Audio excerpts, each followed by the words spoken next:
Hello everybody, hope it's all okay and welcome to Stockbridge for my annual visit on my birthday. It's my 56th birthday this year. No 56k run this year like the 55k run last year, but I'm going to do a little run. Sue's here with me, just Sue and me today.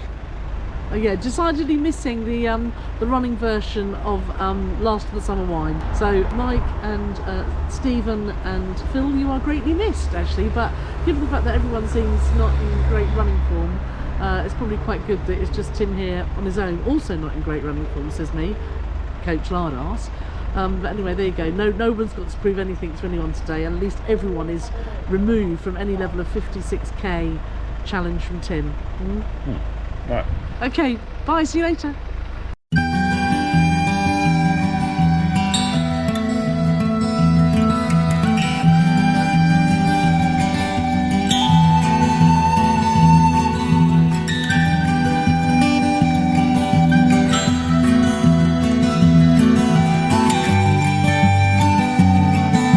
Okay, so I'm out on my run. We just passed the village of Longstock there with a load of thatched cottages, so I thought I'd do a little montage of all the sights and sounds I could find on the way. Hopefully we'll find some other railway stations as well. Kit today, the shoes is the Endorphin Speed 2 RUNSHIELDs. And also got the Incident socks. Many thanks to Fabian for giving me a discount code for those. These are the shoes I wore last year for my 55k 25-mile birthday run. Not the exact same pair. These are actually my third pair. I actually bought a second pair to replace the pair I wore last year. I managed to lose one of them. I thought such a good shoe. And I saw them on discount, so I ended up buying a third pair. Haven't yet got my hands on the Endorphin Speed RUNSHIELD version 3. Does look a rather sort of boring black colour though, doesn't it? So remains to be seen whether they're good. I really like these sort of second version. I think just a bit firmer than the third version, just fits slightly narrower. So maybe suits me, but the third version's okay, but yeah, maybe not one I'm absolutely desperate to wear all the time, but it's serving a good purpose. Oh, in terms of kit, I've got my Gore running gilet on today, largely because it's not raining, because I want to carry my phone in one pocket and my GoPro in the other one. And I've got my Nike sort of trail shorts on as well. They're only really good for one or the other, so and it's sort of, if I tuck them into my shorts, then they kind of work. So if there's a solution from Soul Running or Tracksmith or Skate for these really expensive brands, then let me know. I'll spend a small fortune on using that, but I don't think there will there? Okay, the beauty of running on Hampshire lanes is that they really are empty and you can just stop and have a chat to the camera with no cars you can even hear. Well, just a little update on my running. I've entered the Seville Marathon in February with able to do a sub 3.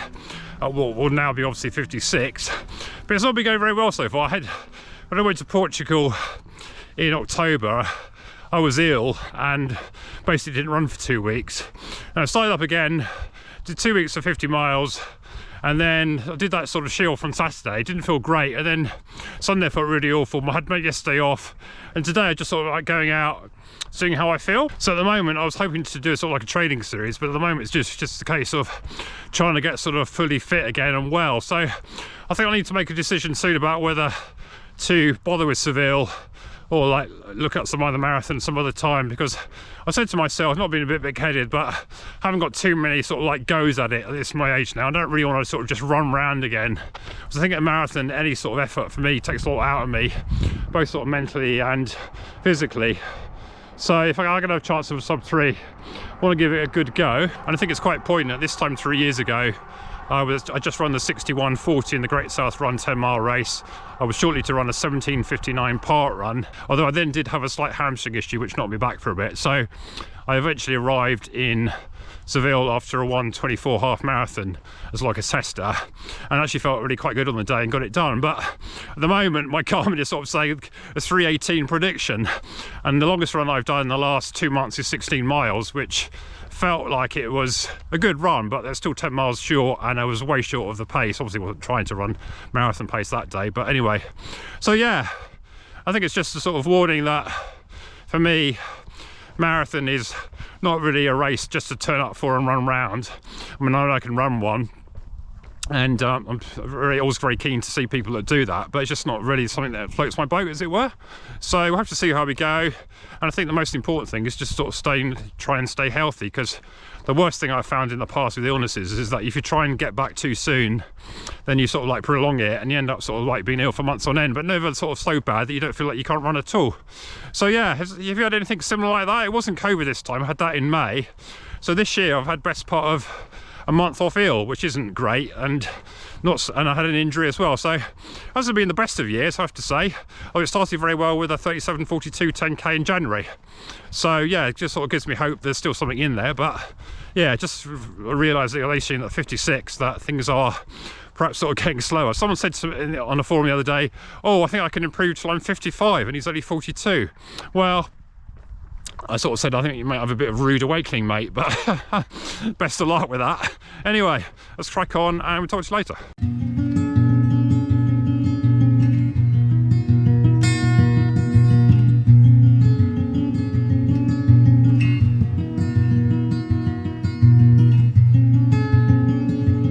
And for my next Gore-Tex running shoe review,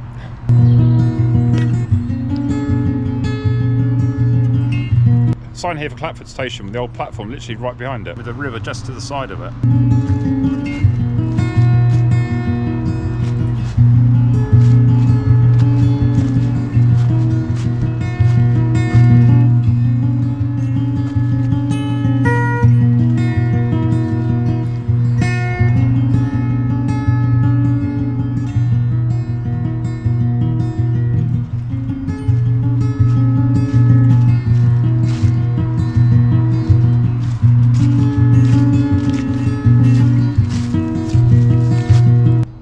View from the other side of the ford. There's a sign on the other side saying for cars to test their brakes. It might be a bit tricky because there's a big rock in the way as well as a tree, so I don't really fancy going through here.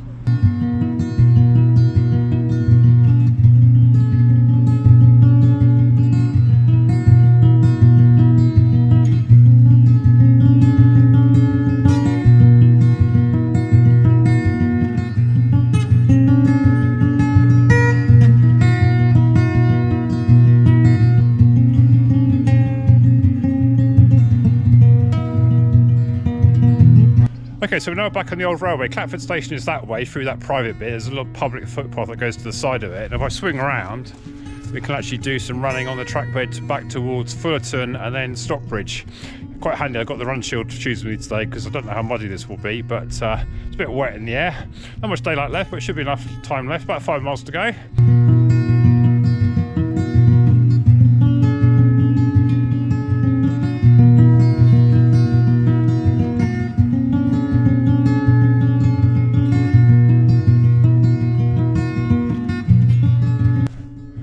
So a nice little bit of official track bed. If we go through here, we're not really supposed to, we're meant to go around to the side there. And perhaps these barbed wire bits are putting me off from running through here. I've actually done this bit before, so we'll go on the official path, I think. Only slow with the official path, it's just go straight uphill. Anyway, never mind. And it was a bit of a hill as well. So the track bed is below one of those trees down there. We've got a nice little path that goes through this gate, so we're almost at the main road again now.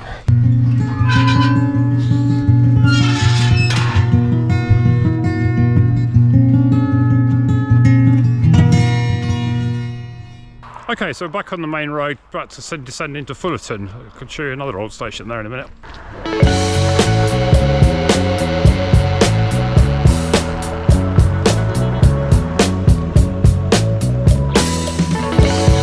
Okay, back there is the gate where I would have come out if I'd gone through the bit I wasn't supposed to, but I didn't, honest. But if we swing around, we've got a rather nice road bridge here, and we'll come on shortly to Fullerton station.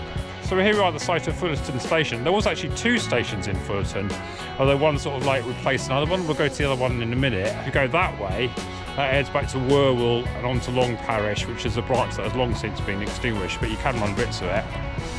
Now this place used to do B&B years ago. We actually stayed there one night about 15 years ago, and I ran from Andover station across the fields to here.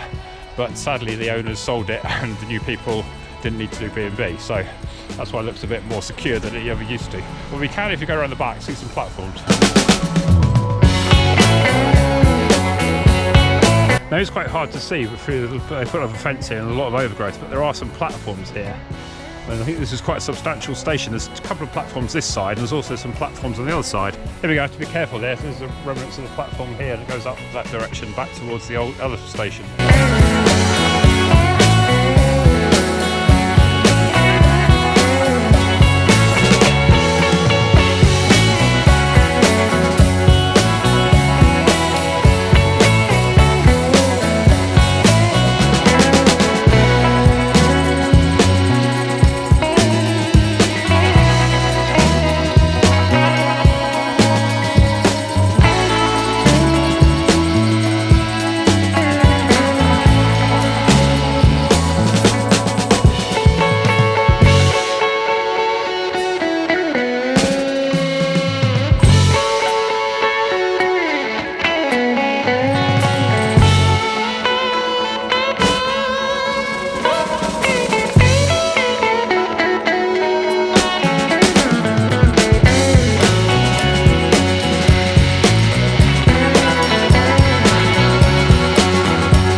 Okay, we're now sort of near the Mayfly pub, just coming out of Fullerton, on the testway on the old railway track, heading back to Stockbridge. It's about 3 miles, so I'll crack on and I'll get there before it gets dark and we're in solo at the end. So in case it gets too dark at the end, hope you find this interesting, like and subscribe and all that, and see you next one then, bye! So here we are back at Stockbridge. This is the site of the old station, was actually the roundabout. I think the railway used to go to the top, but there's an interesting little sign around the corner here at Stockbridge Primary School. So let's have a quick look at that before it gets completely dark. And you can see on the wall here all the signs of the old station. So we've got Red Bridge, Nursling, Romsey,